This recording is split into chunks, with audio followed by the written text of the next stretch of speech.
Price action volatility, Nasdaq pre-market open 6:11 a.m. Pacific Standard Time, 11:30, 2011, last trading day of the month with a super gap coming out of where? Central banks have all gotten together around the world to provide you the liquidity of their failures. And you've got a super gap in the Nasdaq 100. There's a lot of them in here. However, look at that bull. Again, this is the second time.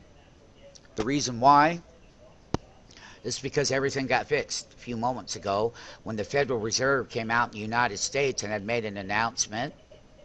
And what kind of an announcement? It's this great, wonderful joint TARP effort that the world, once again, has chosen to go down that road. And why? Don't ask me.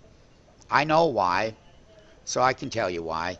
It's because they're not very smart about what they're doing. And what has happened now is that worldwide financial crises have got to systemic risk levels such as what? That means that their individual banking societies in these countries, that is the citizen, the consumer as we understand it, will be stampeding their banking system, and they don't want that. So we always get back to how do we cover it up and how do we make it look good and how do we get people to believe in it. That's what's going on in the actual monetary value of the world and monetization. Monetization and monetary value. Do you know what they mean? If you don't, well, we're happy to teach you. Not right now. This is a pre-market opening bell, super gap. Again, it's the second time that all of these central bankers around the world are going to get together, and this is what we call bull side volatility gap. Just as they have bear side volatility gap, my friends. Not only that, it would be my pleasure to introduce is how do I go through the world of volatility and why?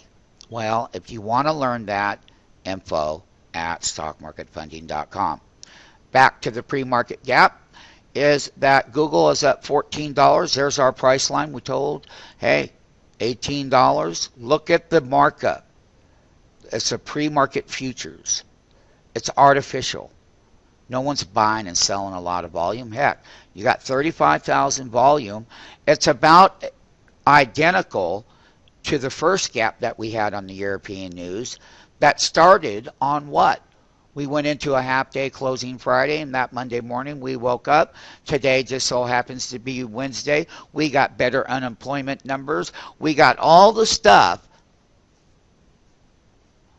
What is that stuff? Well, it's called economic news and economic indicators and economic analysis.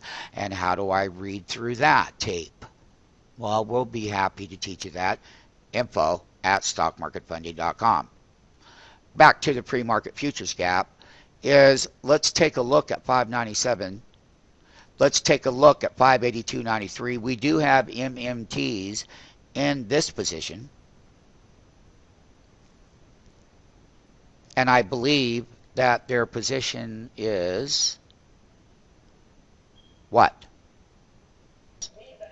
Here we go. One of the things that I wanted to tell people is that what's going on around the central world right now is they have no choice other than to make these injections. We are going to be selling in to rallies as we will. And once again, super gap futures, pre-market futures. If you'd like to get involved more about understanding and learning from us about what central bankers do around the world, and how the banking system really works, then you can join our blog talk radio show. And that's where you can call in and ask questions, and we'll all have us a discussion, and we'll tell you so that you can be prepared, that you can have a warning. At least you have something that will be truthful.